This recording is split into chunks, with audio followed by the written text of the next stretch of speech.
Mika, ini sepertinya sangat menarik buat kamu dan juga khususnya buat anak muda seperti kita tentang mental health olahraga. Ini seperti apa sih di Kemenpora ini?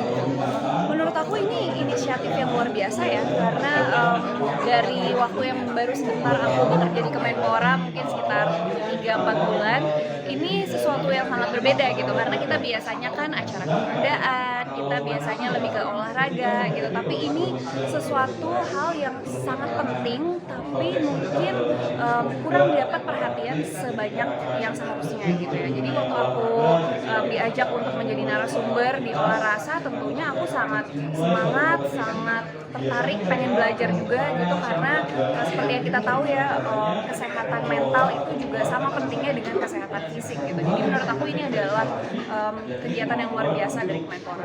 Saat kamu sebelum bergabung di olahraga mental health ini, seperti apa sih yang saat kamu jadi yang kemarin syuting, seperti apa sih mental health itu sebenarnya?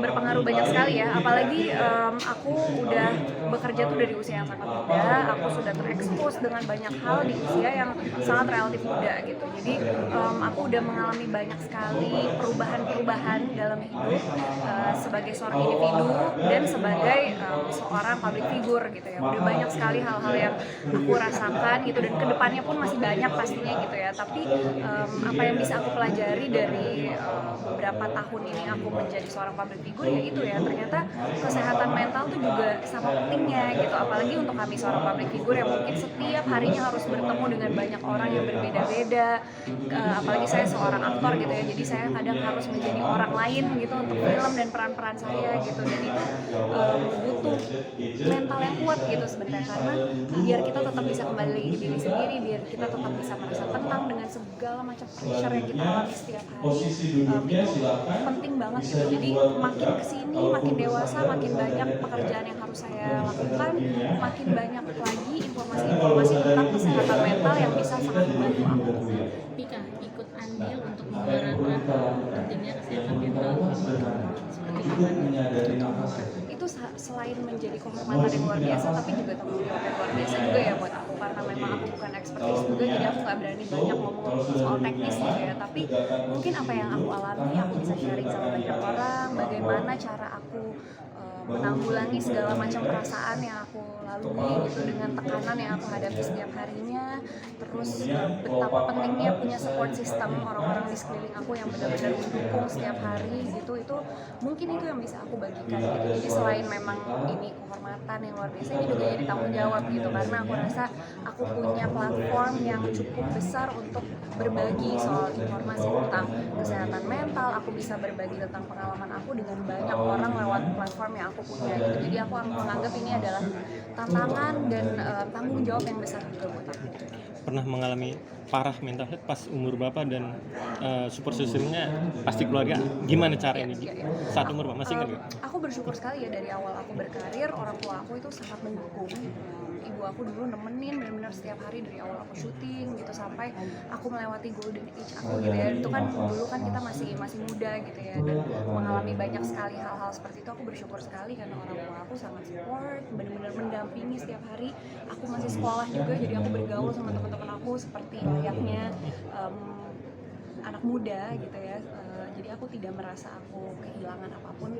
Tentunya waktu pasti ya, aku tidak punya banyak waktu untuk main, tapi at least aku masih bergaul sama teman-teman dengan aku sekolah biasa gitu. Baru habis itu aku kembali ke lokasi syuting. Tentunya banyak sekali tantangan, tentunya banyak sekali hal-hal yang aku korbankan juga gitu ya, nggak bisa spend time banyak sama keluarga, sama teman-teman gitu. Tapi di sisi lain aku merasa mental aku kuat juga karena dukungan dari orang-orang di sekitar aku, terutama orang tua gitu. Dan justru hidup aku itu berubah banget mungkin di umur 25-an gitu ya, sekitar umur justru lagi mungkin kalau dibilang sudah mulai beranjak dewasa gitu ya, justru malah di situ hidupku berubah setelah mamaku udah nggak ada, dan itu baru akhirnya aku belajar gitu, kayak hal-hal baru yang sebelumnya aku belum pernah lakukan, tapi kembali lagi aku mempunyai support system yang luar biasa, ayah aku, keluarga aku, dan sahabat-sahabat yang sangat mendukung gitu, terus fans-fans juga yang benar-benar mendukung sampai detik ini, dan itu yang membuat aku semakin kuat sih sekarang. Nih, maaf sampai sedalam itu ya, artinya 2 minggu kamu nggak, tadi sempat Sangat. ngomong almarhum mama Iya, sampai karena menurut sangat aku sesuatu hal yang paling bukan merusak ya, tapi mengganggu mungkin mungkin itu adalah salah satunya adalah kehilangan orang kita sayang gitu ya. Dan ibuku adalah orang paling dekat buat aku, jadi ketika ibuku nggak ada ya bukunya itu mengganggu sekali buat aku, dan nggak akan pernah bisa hilang. Mungkin sampai sekarang yang kita bisa lakukan adalah ya kita bertumbuh, belajar, membuat orang tua senang gitu walaupun orang tua udah nggak ada. Jadi ya, hal-hal seperti itu sih yang aku pelajari gitu supaya nggak sampai mengganggu kehidupan aku gitu sehari-harinya, karena kan hidup harus tetap berjalan gitu ya. Dan sekarang almarhum mau tidak ada, sekarang sebetulnya adalah sang suami. Gimana mendukung support kamu terus untuk berkarya juga, jadi rumah tangga juga? Luar biasa lah, suamiku, ayahku, semuanya pokoknya keluargaku sangat mendukung 100% hal-hal yang aku lakukan, pekerjaanku gitu, dan itu salah satu hal yang sangat membangun mental health sih menurut aku. Jadi aku sangat bersyukur dan merasa sangat beruntung karena mendapatkan itu semua gitu. Tapi kan kembali lagi, gak semua orang mendapatkan privilege seperti itu. Aku paham betul dan sadar betul, makanya kenapa kita mengadakan inisiatif seperti ini, Olah Rasa, terus kita punya banyak seminar-seminar gitu. Kita trying to provide help as much as we can gitu untuk orang-orang yang mungkin tidak seberuntung aku gitu, mempunyai support system atau mungkin tidak tahu harus mencari bantuan dari mana gitu. That's why kita mencoba untuk memberikan bantuan sebanyak mungkin dan semudah mungkin untuk semua orang. Hai, terima kasih sudah menonton. Jangan lupa subscribe, like, comment, and share.